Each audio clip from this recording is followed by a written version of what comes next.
So today I saw this article come through on LinkedIn, and it's and the title of it, like on the well, it wasn't LinkedIn, it was actually Medium. Sorry about that, but anyway, Medium article came through that I later posted on LinkedIn because it it was just so profound to me, and it was one of these like clickbaity kind of things to a certain extent, but it was so spot on. I was like, wow, this is like the most one of the most profound articles I've ever read, seen about startups. And the title is "You're gonna ignore this startup advice, and that's probably okay." And I loved it because the article really got into something that I have found super difficult about starting my own thing. Um, and it just has to do with a phrase I'm going to come up. I'm making up on the fly. I don't know if this is really like a good word of English, but it's the only way I can grok it is it's the irreducible complexity of advice, right? So a few weeks back, I talked about time, talent, and territory. That in the end, if you're going to be really successful, like you can have the right territory. That if you're in the year, everybody's buying the thing, it's going to blow up as long as you have the talent to close the deal. But you could be just as talented the next year, come into the same thing, and nobody's buying, right? Like that. In being successful in sales, it is irreducibly complex, in that all three of those things have to come together. It has to be the right time, the right territory, and you have to have the talent to pull it off. So anyway, this advice, this article was so perfect because it says you're going to ignore this startup advice, and that's probably okay because you just are, right? I think some of this boils down to the people giving you advice are obviously, if you're asking them advice, I would hope, are down the road away, right? Like they had paid their stupid tax for doing things. They paid for their education. And there's different ways you can pay for that education. You can obviously go to a school or go to training or a trade school, or you can be an intern somewhere and not get paid, spend your time and not make money. But regardless, you're going to pay to learn to do the thing, whatever the thing is, one way or the other. And maybe you're paying for advice. Maybe that's what you're paying for. But I think the tricky part about consultants, because I was one, is that in a lot of cases, the advice they're giving is dependent on some irreducible complexity of, whether it's time, territory, and talent, whether it's, geopolitics, trade negotiations, and technology. Like whatever startup, whatever business you're in, there are some levers, right? There's always at least three levers that have to be pulled simultaneously to make it work. And so I think the tricky part is, as the startup person, as the person trying to do something new that you've never done, I think one of the biggest mistakes is this thought that you might be competent. Alex Hormozy likes to talk about, the uneducated optimism that entrepreneurs have when they start something that then quickly turns into, you know, uh, semi-educated pessimism of, oh, this is a lot harder than I thought. I had no idea, and now a lot of people give up and try to go another path. When in fact, it's fighting through that unknown that this is actually as bad as it is. Like living to get to reality is the important part. And so when I think about advice, I'm going to give you a really clear story of advice I took that was actually super hard to take and super hard to deal with, but was exactly the right thing to do, and kind of how you might evaluate your own advice later. So back when I was writing the Towers of Light series at the very beginning, the first book, um, I had gotten some advice that was tough. They were like, your baby's ugly. This story's horrible. You need to work on it. And it wasn't that the concept of the story was bad. The concept of the story was cute. They liked the concept. It was just that my writing skills weren't that great. Like I'd never taken professional writing courses. I hadn't paid my dues. So after paying this editor and spent a lot of time on it, I thought I had a thing, right? And by the way, I had a custom cover for my book that had a kid holding a sword on fire, that I had actually lit a sword on fire in my garage so I could get that effect. And, the cover was made with the most advanced technology possible, Microsoft Paint. So obviously, after a year of hacking around with this editor that was helping me out and my awesome Microsoft Paint skills, obviously I had a winner. It was going to be amazing. So anyway, I had gotten I'd gotten an interview opportunity, like a pitch opportunity with a owner of a small press. So this is a small press that I thought, well, I kind of ruined the whole thing by doing it myself the first time, but now that it's in the state it's in, obviously this person is going to want this. And so then I had the opportunity to actually take her class. Like, she was doing a class, so I thought, if I take her class and take good notes, then when I go to interview with her, um, I'll be set. I can really pitch this, and it's going to be great. So anyway, in her class, she starts out. She says, one of the number one things people do is they come to me for advice on writing, and the number two thing they do when after they come to me for writing, the number two thing is not take my advice. So I'm teaching this class on how to get published, how to do this. Please, please, if you're going to spend the hour with me now taking notes and whatnot, please take my advice, because otherwise, why did you take this hour? Right? That was kind of her attitude on it. And I thought that was fair, because it was like, okay, if you're going to spend the time, right? If you're gonna end up in the debt of this, then you should go get the advice. So anyway, I go do my pitch, and she basically told me I should go home and rethink my life. I mean, it wasn't as blunt as that. She was very diplomatic and kind and all this, but it, if I sum up the whole conversation in one line, she said, "The way you've tried to pitch and present this, no mom would buy, and that's who the buyer is for this product." I mean, if I summarize it all, she didn't say that exactly, but the best summary was, you've written something that probably a 12-year-old boy would think was awesome, but it's very unlikely his mom is going to actually put down money for the book the way the way you pitched it, the way you've talked about it, and what you've shown me. The buyer, the actual economic buyer, being the mom, isn't picking up what you're putting down. And then she also said, but the other part of her thing was, you're just too close to this. This is like your baby. You've been working on this, seems like nonstop for the last 2 years. You need to take a break so you can see this in a different light. Now, if you're a startup founder that's got, your day job wrapped up in this, and like it's how you put food on the table, like, advice of take 6 weeks off, don't do anything with it is impractical. Like, it's irreducibly complex. Like, you can't walk away from the thing and shut it down for 6 weeks, get a new lease on life, and come back. But when it's the first book in a series and you just gotten started and it's not your livelihood, I was able to take that advice. So I did listen to her from her first talk and took her advice and took the time off. And I did, like, just not work on it at all for about at least a month, maybe two. Where actually what I did is I did something completely different. Like, I wrote this whole different story. It's a super fun thing that may or may not see the light of day.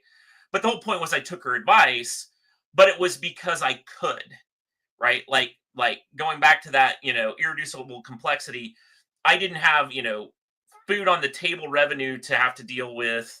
I didn't have employees. I didn't have a lot of the dependencies a startup founder has to be able to take advice when it's given. And so I was able to take it, turn it around, and the story's award winning. Kids love it, But every few weeks, I get a new story about some child who's decided to dress up like the characters in my story. So great, was able to take the advice. But the only reason I was able to do it was because I didn't have the dependencies. Now, on the flip side, I got some advice that said, look, your book is good. It's a great story. The storyline, the series, all of that, the concept of reading while listening, you got books and you got audiobooks, all of that is perfect, right? Like, it's great. Families love it, kids love it, everybody loves it. However, your books as actual physical things that were printed are not great. There's still a sort of greater than the industry average of, like, typos and stuff like that in it. And the formatting of the pages, like just how you've literally put it together as a printed thing, just doesn't look as quality as the top books out there. It just doesn't. And it's just true, right? So you should fix that. I got that advice, I think 2 years ago, 3 years ago. You can't just do that once you've got things going. Okay.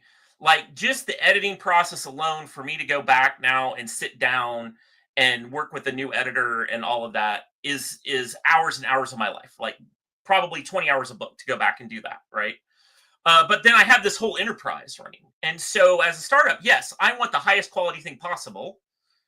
And I will follow that advice, but I can't do it today. And I'm probably not going to do it tomorrow. Well, to be fair, I'm working on a contract with a company to help me do that, to follow that advice, but it's a 2-year project at the most. And I think that's the tricky part about advice, especially when you meet people that you look up to. Like if you run it, if you've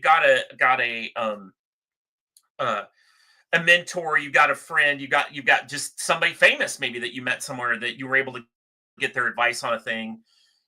They don't know your situation intimately the way you do. So, first of all, their advice is missing a bunch of context. And then, secondly, they probably don't know all the dependencies you have to make the thing, right? Like, even right now, I have an opportunity with the Logan book you see in the back where it came out. It doesn't have the editing problem per se, but it does need it, like the formatting could just be a little better. The problem is if I touch it, I have audiobooks that now I have to touch too. And again, it's a dependency, right? So I think the tricky part is as you are uh as you're doing your startup and people are giving you advice, and what I do with advice is especially if it's coming from somebody that's wise that knows what they're doing, I put it on the shelf, right? Like it's like, yes, that's smart, but can I roadmap that, right? Like, can I find the roadmap to move the dependencies to make it work? And a lot of the great advice I've gotten, I just can't. The other side of it is a lot of times the advice is just like in ignorance, not realizing what you're already doing, right? Like I've gotten a lot of people that are like, well, you should put your books on Spotify. And why are you doing these audiobook players? You should put them on Spotify. And I was like, well, they are on Spotify. Like that's already there. This is a whole different thing. So, I mean, you do tend to get that kind of advice. But the other thing that I find amazing is like when it comes to like talking heads on the internet like me, like I'm one of these talking heads that thinks I have something smart to say, how much their advice can contradict each other, right? So I do think as a startup you got to really make sure that the people you're getting advice from are aligned with like where you're headed, because I saw in the same, I don't know, I think like 10-minute window, I saw one awesome influencer that I respect what she does. I respect her whole pitch. I think she's awesome. Say, laundromats are a great opening business. You should do laundromats. And not 10 minutes later, I saw this other influencer, smart person that I like and I respect say, laundromats are a horrible business. They go bankrupt all the time. Here's why. And so it was just really interesting seeing their perspective because, quite frankly, their perspectives are those people who are giving advice perspectives sit on two ends of a spectrum. The person that's saying go do this because it's an easier startup is talking about how you start your first business or what's a good first business to do, because based on their experience and the way they made their money and the way they did what they did, they clearly had a path, a process, a procedure, a set of things they learned that said this is easy and it's sustainable, and the ones I've started and run have been sustained. So great advice. But for them, it's sort of time, territory, talent, right? Like they got the three things going, that business worked. They understand it now, and so they can, now that they understand it, they pay the sweat equity, the real equity to make it work. They're fine. On the other hand, the guy on the other side of the spectrum, he's a forensic accountant that goes in and deals with bankruptcies. Like his whole thing is to be able to go into as an accountant, he goes into people's businesses that are having troubles, finds where the trouble is, and then either helps the person structure their bankruptcy or, sell it off or whatever at bargain basement to deal with the financial problem. Like he's like the undertaker of businesses. So from his perspective, all he's seeing are laundromats in trouble. Like he doesn't spend time with them when they're on the front end, when they're like at startup mode and trying to figure out how to get them started. So these two people giving advice are living on opposite ends of the spectrum, see things differently, and so you really have to understand that is the person that's giving you advice that you ought to follow. If you're going to follow it or not really depends on their context. I think one of my biggest challenges when I started rewriting my series was at the very, very first time I rewrote it was I was getting advice from a very credible editor, very polished, award-winning author. However, she was not writing fantastic fiction for children. Like that just wasn't her genre. She was writing like contemporary women's fiction. And so when it came to writing a fantastic story for children, she just didn't have the quite context to give me the right advice to make it as good as it could be. Which when I found my, second editor, she was amazing. She really helped me out, got it all figured out, made it much better. So I think that's the last pit, when I ask for advice, am I actually going to take it? I think the big thing is, who are you asking advice of? I've had some very interesting conversations with people that, uh, uh, you know, it's tricky because they're really smart people, and there are, say, famous people you might get just a random hour with. I've had really random conversations with people on airplanes. I've had some business things where all of a sudden I'm sitting next to some executive that's at a much higher level than me. Any number of things like that. And I think the really important question is to, like, if you're asking for advice, is to get really cranked down contextually on the advice you're asking for, right? That is to say, if you can ask a really pointed question, not about your whole strategy, because they don't have your whole context, but about a time they were in a situation like this and get them to tell the story, I think that goes a much longer way to helping you decide if any advice they may give you uh, works. But also hearing their story and, either the sweat equity they learned from doing the wrong thing and having to undo it, or, an understanding of the cost they had when they did it wrong.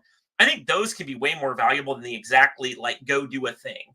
I had a conversation recently with a friend of mine that deals a lot with startups, and we went through this whole thing about lifetime value versus cost of acquisition and how to put some stuff together there that was really profound because it helped me understand the time frame in which I could take some advice, or more it was more about, okay, if I'm going to make a change, which kind of the advice might be, what's the time horizon that it makes sense to evaluate your current position, or the current state, as opposed to just going, okay, I'm going to go make this change.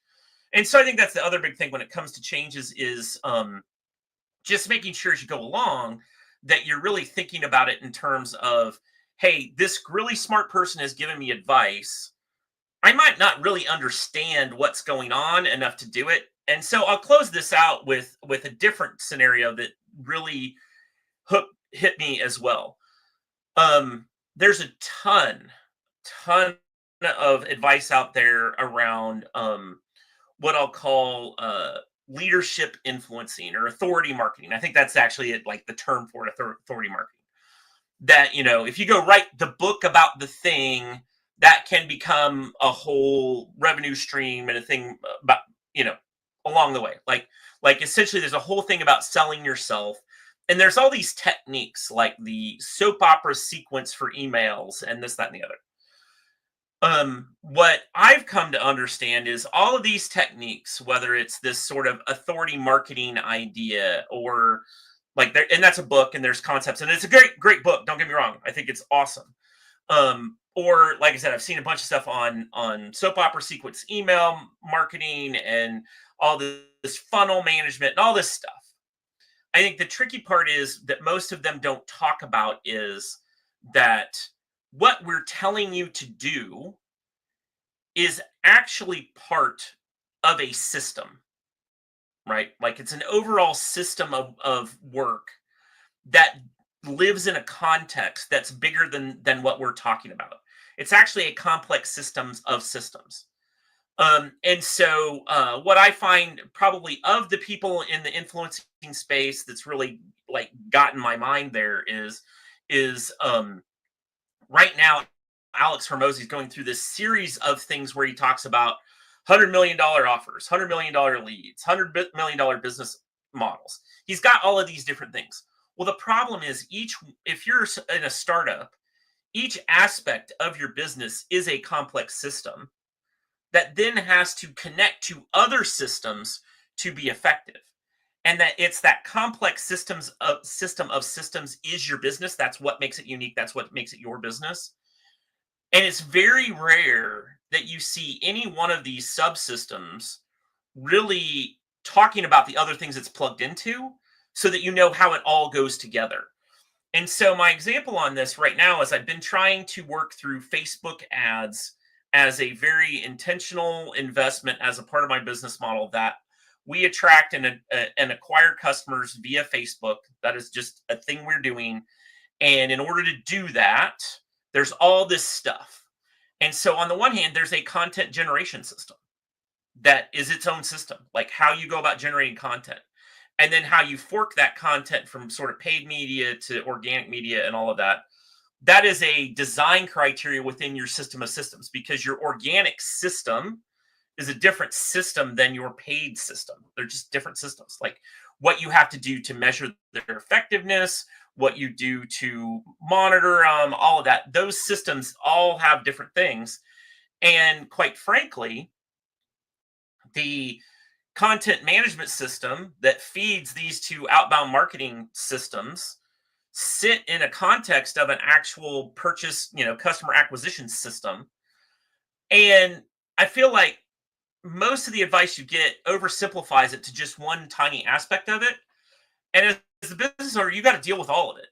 And then it makes it simple, like especially the way that people say, oh, well, email marketing, blah, blah, blah, whatever it is. They're not telling you, yeah, this is really simple to do only 30 minutes a day. But that 30 minutes a day that you're doing that seems simple is added on to 7 other systems that all have to work really well together.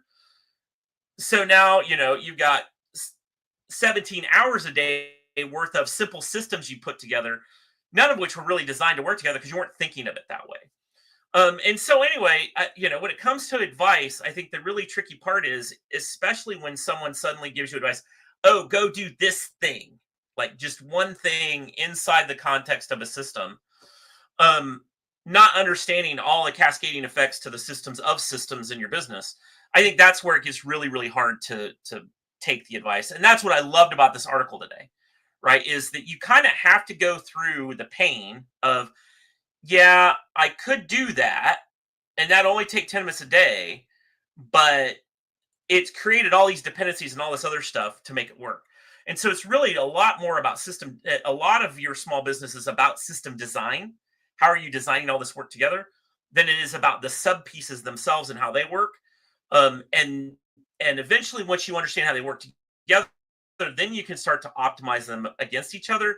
And that's where I think advice a lot of the times can become better is I'm specifically inside a system that I understand well how it interacts with everything else.